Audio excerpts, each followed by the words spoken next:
Om Bapak Ibu yang terkasih dalam Kristus Yesus, saya Pendeta Herwin Jona Marpawa akan membawakan firman pada hari ini, yaitu Minggu 29 Maret 2020 yang tertulis di dalam 1 Petrus 1 ayat 9. Demikian dari Simon Petrus, hamba dan rasul Yesus Kristus, kepada mereka yang bersama-sama dengan kami memperoleh iman oleh karena keadilan Allah dan juru selamat kita Yesus Kristus.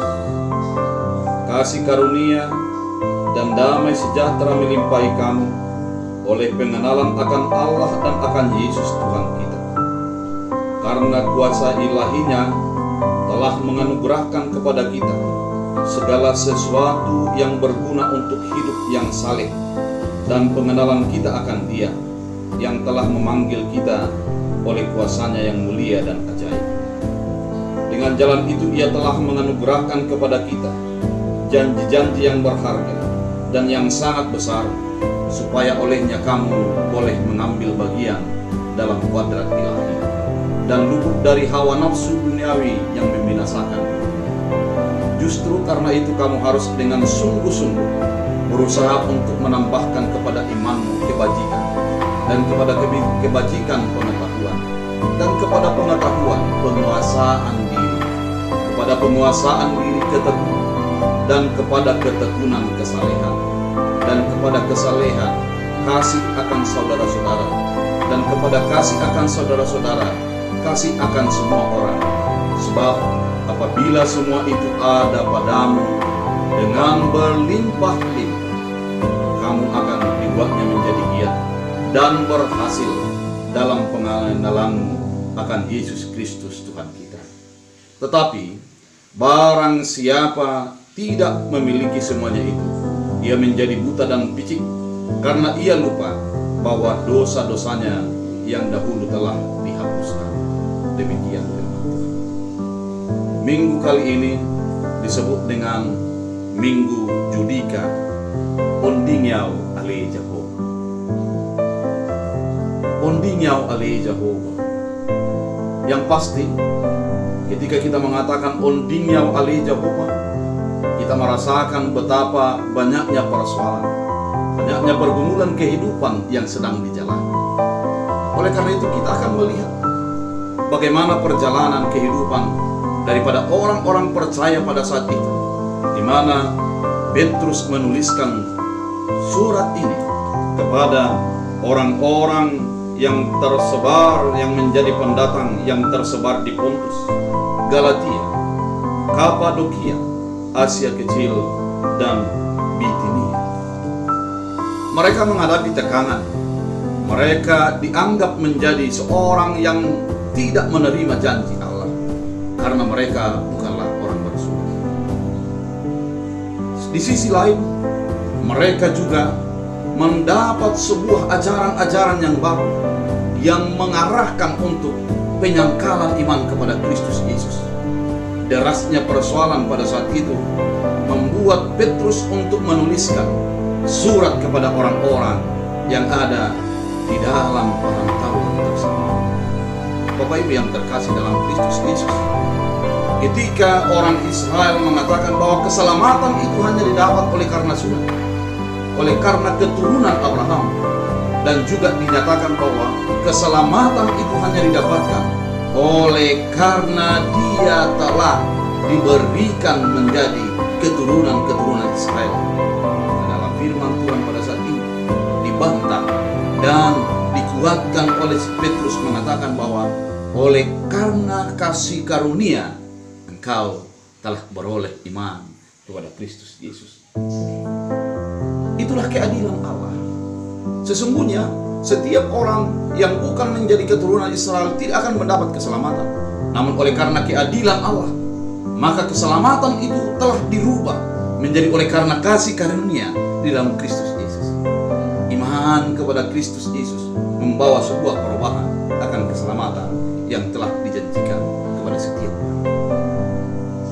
keadilan Allah yang menyelamatkan ini sesungguhnya dinyatakan juga di dalam sebuah tindak lanjut di dalam keberiman, di mana dikatakan bahwa setiap orang yang sudah menerima keselamatan itu akan menerima janji-janji Allah, akan menerima janji keselamatan daripada Allah. Dia menjadi memiliki hak yang waris yang sama sebagaimana Israel yang sesungguhnya. Dalam firman Tuhan dikatakan, ketika kita sudah mendapatkan kasih karunia oleh karena iman, kita juga diingatkan bahwa dengan demikian luputlah kita dari hawa nafsu dunia yang membinasakan dunia. Orang yang sudah beriman maka diluputkan dari hawa nafsu keduniaannya. Dia mulai menjadi hidup oleh karena kasih karunia. Dia hidup untuk menjadi menguduskan Allah dalam perjalanan kehidupannya. Di sini dikatakan dalam ayat 5, justru karena itu kamu harus dengan sungguh-sungguh berusaha untuk menambahkan imanmu, kebajikan, dan kepada kebajikan pengetahuan. Di dalam bahasa Angkola, kebajikan disebut dengan habujua. Orang beriman harus ditambahkan juga habujua. Jadi kita menjadi baik, kita menjadi burju bukan oleh karena kita mau untuk diselamatkan, tapi oleh karena telah menerima anugerah keselamatan itu sendiri.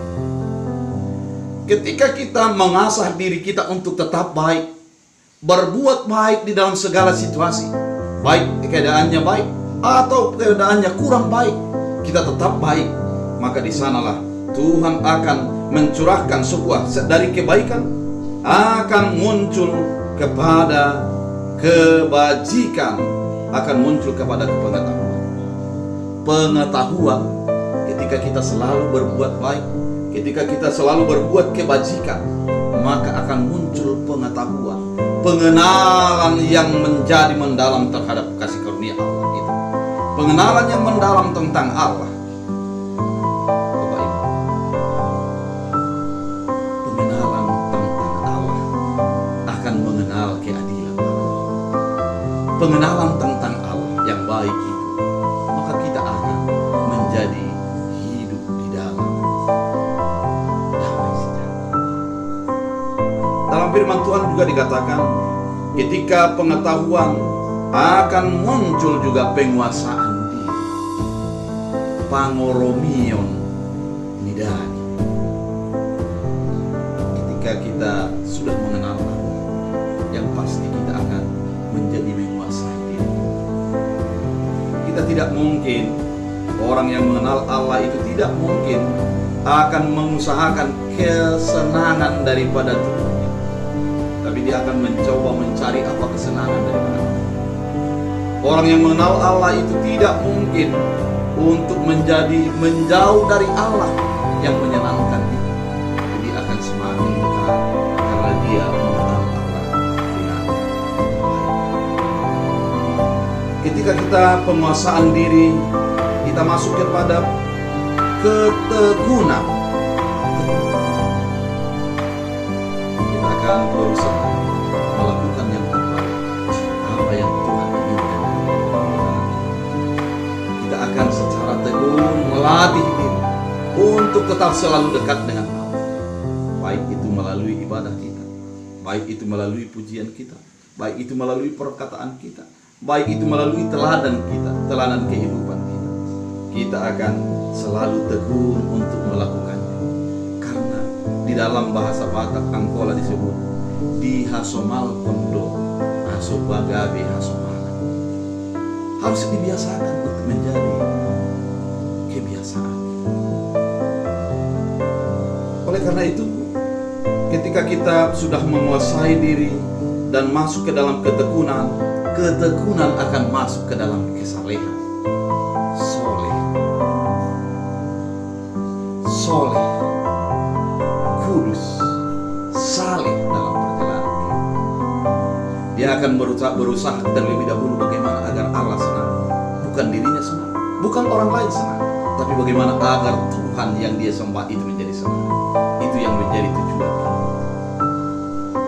ketika itu dilakukan, kesalehan demi kesalehan dilakukan, kita akan menjadi hidup di dalam kasih. Kasih artinya ketika kita mampu menjadi mengasihi orang lain yang berbeda dengan kita. Ketika kita mampu mengasihi orang yang membenci kita. Ketika kita mampu untuk menolong orang yang membutuhkan dalam perjalanan kita. Keadilan Allah akan selalu mengalir sebagai kasih karunia di dalam kehidupan kita. Apabila semuanya itu ada padamu dengan berlimpah, kamu akan dibuatnya menjadi giat dan berhasil.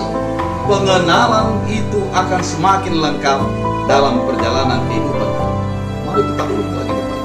Apabila iman menjadi kebaikan menjadi pengetahuan ditambahkan penguasaan diri, ditambahkan lagi ketekunan, ditambahkan lagi kesalehan, ditambahkan kasih dan pengenalan sempurna kepada Allah. Ternyata Allah yang memberikan keadilan menjadikan kita menjadi semakin kenal dengan Allah, semakin akrab dengan Allah, semakin ingin segala kehidupan, tingkah laku dan perbuatan kita untuk menyenangkan Allah dalam perjalanan kehidupan. Oleh karena itu, di dalam firman Tuhan ayat 9 dikatakan, tetapi barang siapa tidak memiliki semuanya itu, tidak memiliki iman, tidak memiliki kebaikan, tidak memiliki pengetahuan, tidak menguasai dirinya, tidak tekun dan tidak saleh, tidak memiliki kasih, maka dia akan lupa akan kasih karunia Allah dan dia akan hidup dalam dosa. Oleh karena itu, keadilan Allah menjadikan dampak kepada kehidupan kita yang semakin mengenal Allah. Hidup beraktivitas semakin dekat dengan Allah. Maka dengan orang yang semakin dekat dengan Allah, maka di dalam perjalanan batin dan hatinya mengatakan, dia hidup di dalam ondingan Jehovah, di dalam lingkupan Allah, karena dia sudah mengenal Allah yang sudah menyelamatkan dia. Persoalan dunia tidak akan mampu untuk meruntuhkan kebaikan. Pergumulan hidup tidak akan mampu untuk meruntuhkan imannya, namun menguatkan iman agar dia menjadi tetap hidup di dalam pengenalan dan mengenal Allah dengan baik. Oleh karena itu Bapak Ibu yang terkasih dalam Kristus Yesus, firman itu mau mengatakan kepada kita di dalam tema Berdiri Awali Jehovah dengan topik keadilan Tuhan yang menyelamatkan. Bangun dingun nasian di bawah akan muncul dalam pengenalan kita, yaitu Allah yang telah memberikan kasih karunia. Mari kita ingat, mari kita hidup, mari kita hidup di dalam keadilan daripada Allah itu, karena Dia telah memberikan kasih karunia dalam hidup. Oleh karena itu, biarlah keadilan Allah menjadi tetap di dalam hati kita. Keadilan Tuhan yang menyelamatkan itu menjadi bagian jaminan daripada kehidupan orang percaya. Kiranya firman Tuhan mengingatkan kita bahwa kita telah mendapat keadilan Allah dan kita hidup di dalam mengimani keadilan itu untuk menjadi hidup dalam damai sejahtera daripada Allah. Tuhan Yesus memberkati umatnya